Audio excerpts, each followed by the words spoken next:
Yeah. Hello. This is DJ Immunity with 95.3 KGLR. I'm sitting here with, go ahead. My name's Chali 2na. I'm from Chicago. I'm from my mama.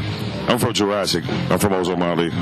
I'm from a lot of different things. Yeah, nice. We're at Desert Rocks tonight. I'm here to interview Chali 2na. So my first question is, you came out with the Fish Market Part 2 last year, right? Any new things you're working on? Yeah, at the moment I'm trying to work on something a little different, man. Just have fun with it. It's a concept that I had since the music business is not, structured the way that it used to be, as far as selling mega units, you know what I'm saying, and hand-to-hand hard copies of CDs and stuff like that. And everybody's downloading everything, So since it's like that, I was like, okay, I'm gonna put some stuff out for free, and I'm gonna do it in a weird way. I figured it out, but I just ain't had the chance to map it out yet, so I won't really expose exactly how I'm gonna do it, but yeah, I'm gonna do a bunch of treats for people to just download and have fun with. You know what I mean? Okay. Any expected release time, like season, year? Well, yeah. I'm gonna try to do.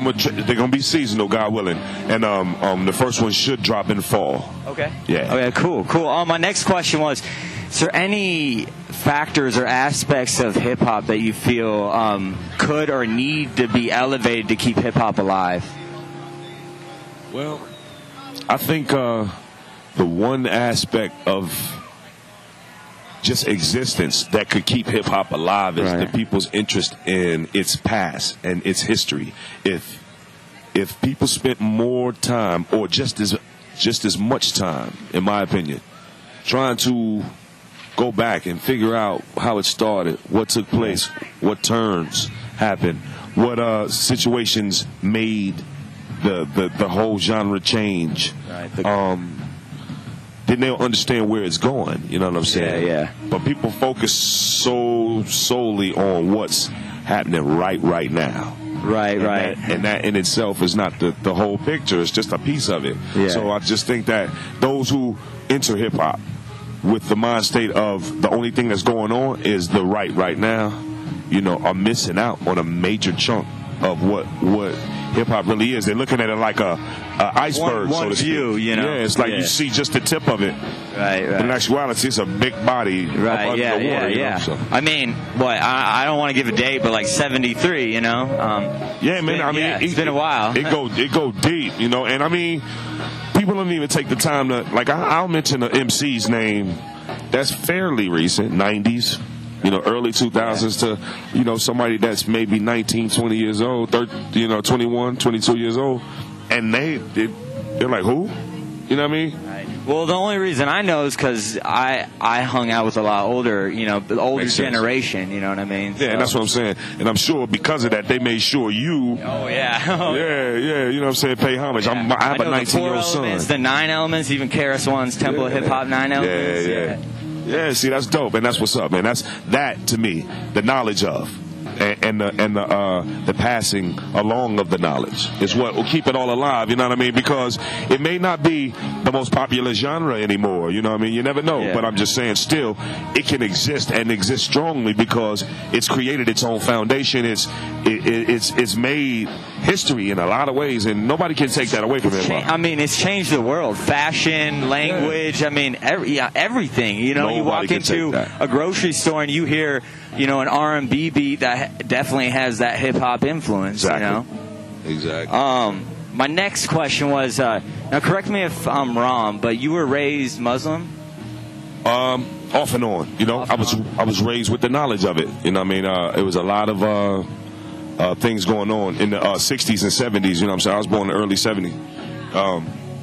That my father and my mom were into, you know what I'm saying, about the civil rights and black culture and, the Black Panthers, the El Rukins, you know what I'm saying, all these different, organizations that push towards, you know what I'm saying, the upliftment of black people in America. My father was really into a lot of that stuff. And so I grew up around that with the undertone of Islam through it all, because Chicago is like, one of the places that was like the headquarters, so to speak, of the Nation of Islam. You know what I'm saying? Yeah. Now, not necessarily saying that the Nation of Islam is true Islam, because you know, in my opinion, it's not. It's not what. It's not totally what. You know, Quran says Islam should be. You know, Hadith says what Islam should be. But I'm not here to judge these dudes. I'm just saying that Chicago was a headquarters for the nation, and so I was able to, you know, be submerged in what was going on when it came to all of that. Right, you know what I mean? In my later life, just trying to find a spiritual base is when I really embraced the whole of, you know, being a Sunni Muslim, you know. Right. And, you know, big up to my brothers Akil and Dakir from Jurassic 5, who basically helped me on that journey in a major way. How do you think that I guess a spiritual influence has influenced your music and how you, I guess, your subject matter, you know, how you create it? Well, I think mental, physical, spiritual. You know, mentally, people can get caught up in ideas that they believe are right.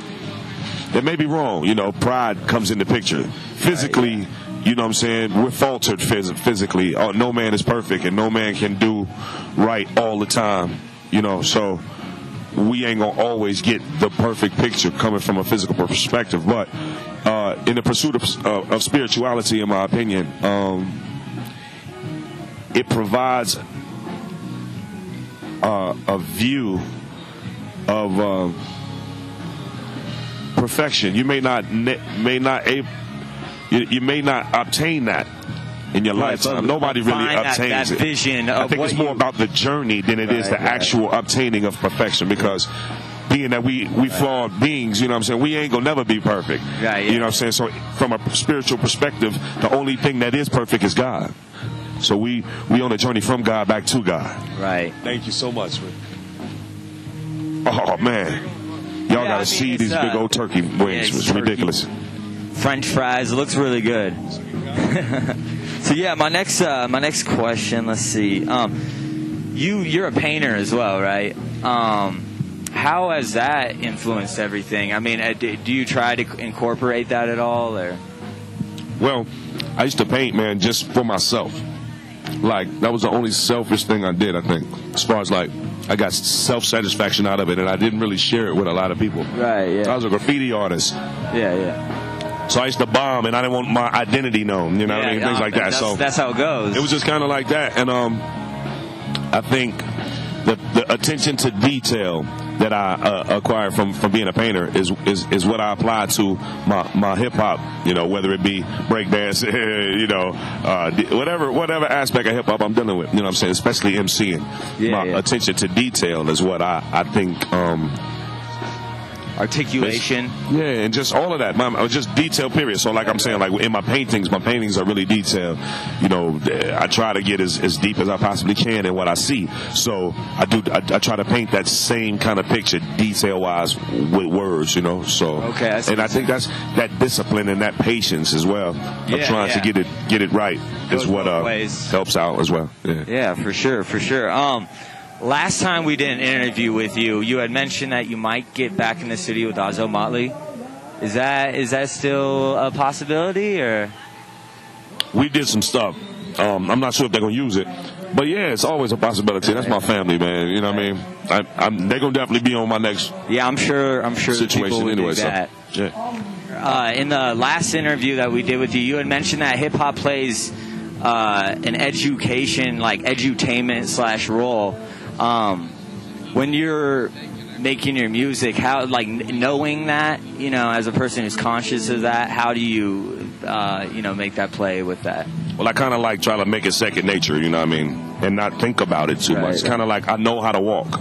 Yeah. But I don't think about it that much, you know what I'm saying? I just do it. You know what I mean? It's kind of like that. So I try to, it's a saying that said practice until practice becomes second nature. And that's kind of how it is. It's like, I'm not trying to preach to nobody. I'm just more so trying to, in a lot of ways, through example and through, you know, my actions, show, a route to some type of change for the better. You know what I'm saying? So I think consciously, it definitely plays a big part. But at the same time, like I said, I try to put it on the back burner because I don't want to be somebody that's wearing that kind of shit on their sleeve, making it seem like I'm the better man and you not, or it's not a third. Yeah. You know, I'm more about unifying and focusing on our similarities than our differences. You know what I mean? And that's trying to point those out. Yeah, man. Us focusing on our differences is why war exists. It's pointless. You know what I mean? In my opinion. So I say let's try to figure out why we different. Right, yeah. And find them similarities and then, you know what I'm saying?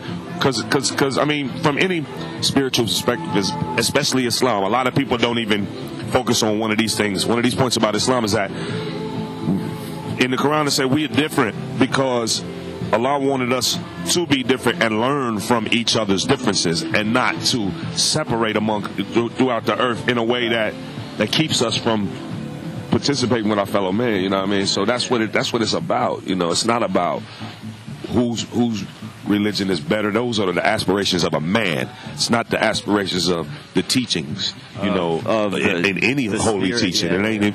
I ain't just holding that to Islam. I'm holding it to Christianity, Buddhism, Judaism, whatever.